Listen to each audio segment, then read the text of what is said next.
Encounter ചർച്ചയിലേക്ക് വീണ്ടും. പ്രകാശം മാസ്റ്റർ, ഏത് തെരഞ്ഞെടുപ്പ് വന്നാലും അതിലാദ്യത്തെ ചോദ്യമായിരിക്കും ഇത് സർക്കാരിനെതിരായിട്ടുള്ള അല്ലെങ്കിൽ സർക്കാരിന്റെ പ്രവർത്തനങ്ങളിന്മേലുള്ള വിലയിരുത്തലായിരിക്കുമോ, ഒരു ആന്റി ഇൻകംബൻസി ഇതിനകത്ത് റിഫ്ലക്ട് ചെയ്യുമോ എന്നുള്ളത് നമ്മളത് എല്ലാ തവണയും കേട്ടിട്ടുള്ളതാണ്.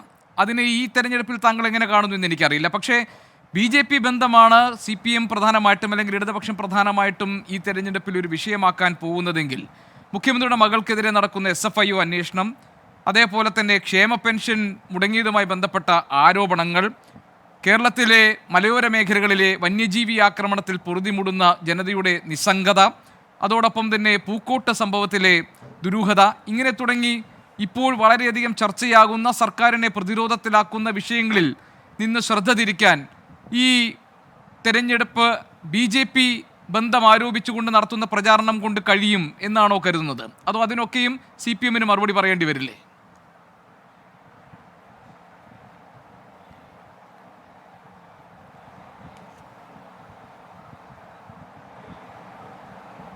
പറഞ്ഞ വിഷയത്തിലേക്ക് ഞാൻ ഒടുവിൽ വരാം. ഇതിൽ ഇപ്പോൾ കോൺഗ്രസിന് വേണ്ടി ഇവിടെ സംസാരിച്ചുകൊണ്ടിരിക്കുന്ന നൗഷാദ് അലിയെ പോലെ സ്വന്തമായ ടോയ്ലറ്റാക്കാൻ ഞാൻ ഉദ്ദേശിക്കുന്നില്ല. ഒരു സഹ പാനലിസ്റ്റിനെ ശ്വാനൻ, വിഡ്ഢി, തെണ്ടി എന്നെല്ലാം വിളിക്കുന്ന കോൺഗ്രസിൻ്റെ സംസ്കാരം. പക്ഷേ എന്നെ തെറിവിളിച്ചതുകൊണ്ട് യാഥാർത്ഥ്യമില്ലാതാവില്ല. ഇവിടെ ഇന്ത്യ രാജ്യത്ത് കോൺഗ്രസിൻ്റെ MLA-മാരായിട്ട് ജനങ്ങൾ തിരഞ്ഞെടുത്ത 43 MLA-മാരാണ് അരുണാചൽ പ്രദേശിൽ BJP-യിലേക്ക് പോയത്. മധ്യപ്രദേശിൽ 23 പേര്, കർണാടകത്തിൽ 17 പേര്, ഗോവയിൽ 13 പേര്, പുതുച്ചേരിയിൽ 4 പേര്. ഇങ്ങനെ ഒരു പാർട്ടിയെ എങ്ങനെയാണ് ആൾക്ക് വിശ്വസിക്കാനാവുക? പിന്നെ ഇവരെല്ലാം തന്നെ ഇവിടെ കേരളത്തിൽ പോയിരിക്കുന്നത് അനിൽ ആൻ്റണിയും പത്മജിയും മാത്രമല്ലല്ലോ. ഒരു സമയമില്ലാത്തതുകൊണ്ട് ഞാൻ പേരുകളാകെ പറയുന്നില്ല.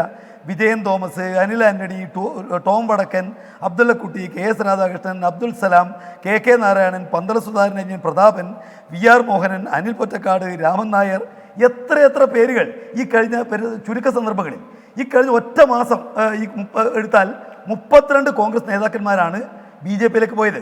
അശോക് ചവാനും ബസവരാജ് പട്ടീലും അതുപോലെ മഹേന്ദ്ര സിംഗ് മാളവിയും നരേൻ ധാവിയും ഉപേന്ദ്ര സിംഗും എത്ര ആൾ എല്ലാ നേതാക്കന്മാരാണ്.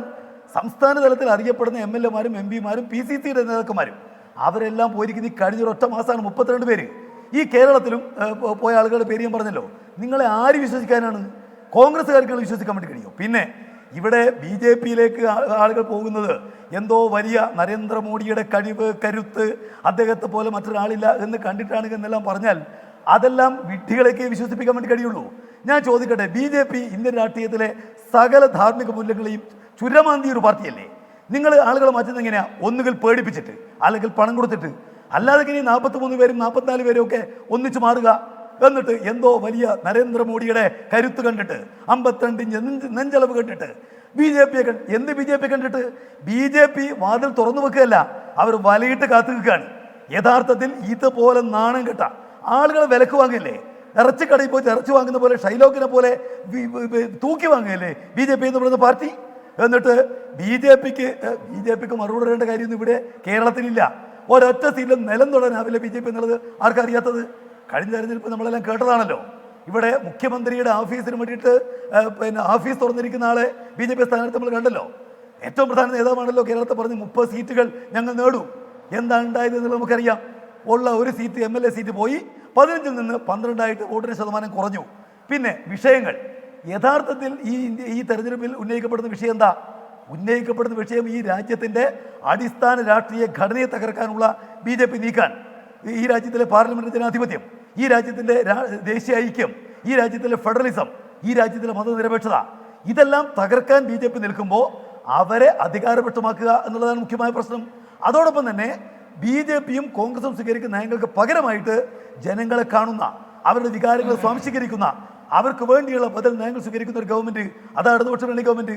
പിന്നെ നിങ്ങൾ ഉന്നയിക്കുന്ന ആക്ഷേപം, കഴിഞ്ഞ തെരഞ്ഞെടുപ്പിന് മുമ്പ് ഇവിടെ ബിരിയാണി ചെമ്പിൽ പിന്നെ സ്വർണ്ണം ഉൾപ്പെടെ, അതുപോലെ നയതന്ത്ര ബാഗേജിലെ സ്വർണ്ണക്കടത്ത് ഉൾപ്പെടെ എന്തെന്ത് ആക്ഷേപങ്ങൾ നിങ്ങൾ ഉന്നയിച്ചു ഈ കേരളത്തിലെ മുഖ്യമന്ത്രി അപകീർത്തിപ്പെടുത്താൻ. പക്ഷേ കേരളത്തിലെ ജനങ്ങൾ നിങ്ങൾ പറഞ്ഞു ഒന്നും വിശ്വസിച്ചില്ല. ചരിത്രത്തിൽ ആദ്യമായിട്ട് ഇടതുപക്ഷ മുന്നണിക്ക് 2ാം ഊഴമുണ്ടായി. LDF-ന്റെ സീറ്റുകൾ വർദ്ധിച്ചു, വോട്ടിൻ്റെ ശതമാനം വർദ്ധിച്ചു. നിങ്ങളിപ്പോഴും തെരഞ്ഞെടുപ്പ് എടുക്കുമ്പോൾ കഴിഞ്ഞ കുറേ കാലമായിട്ട് കാണുന്നതാണല്ലോ, ഈ കേരളത്തിലെ ജാജ്വല്യമാനമായ നേതൃത്വമുള്ള കേരളത്തിലെ മുഖ്യമന്ത്രിയെ എങ്ങനെയെങ്കിലും തകർക്കുക. അങ്ങനെ മാത്രമേ LDF-നെ തകർക്കാനാവൂ എന്ന് നിങ്ങൾക്കറിയാം. അത് ഉന്നയിക്കുന്നു നിങ്ങൾ എന്നുള്ളതല്ലാതെ അതിൽ പരം ഒരു വിലയും നിങ്ങൾ ഉന്നയിക്കുന്ന ഈ ആക്ഷേപങ്ങൾക്കൊന്നും തന്നെ നൽകപ്പെടാൻ വേണ്ടി പോകുന്നില്ല. ഇവിടെ ഇപ്പോൾ സാമ്പത്തികമായിട്ട് പ്രയാസം പറഞ്ഞു. ഞാൻ ചോദിക്കട്ടെ, സാമ്പത്തിക പ്രയാസത്തിന് അടിസ്ഥാനം എന്താണ് എന്നുള്ളത് ഏറ്റവും ഒടുവിലത്തെ സുപ്രീം കോടതി വിധിയിൽ പറഞ്ഞല്ലോ.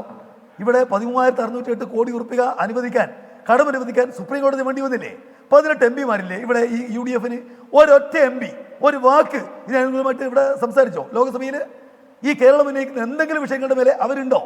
ഈ രാജ്യമായി കുട്ടിച്ചോറാക്കാൻ വേണ്ടി ശ്രമിച്ചുകൊണ്ടിരിക്കുന്ന, ന്യൂനപക്ഷങ്ങളെ വേട്ടയാടുന്ന, അവർ ഈ രാജ്യത്തെ രണ്ടാം പൗരന്മാരാക്കുന്ന ഒരു മതനിരപക്ഷ ഗവൺമെന്റ് ഒരു കാരണവശാലും ചെയ്തുകൂടാത്ത ഒരു മതത്തിന്റെ ആരാധനാലയത്തെ തന്നെ രാഷ്ട്രീയ വോട്ടിന് വേണ്ടി ഉപയോഗിക്കുന്ന നിർലജ്ജമായ നീക്കമുണ്ടായപ്പോൾ ഇവിടെ എന്താ കോൺഗ്രസ് ചെയ്തത്?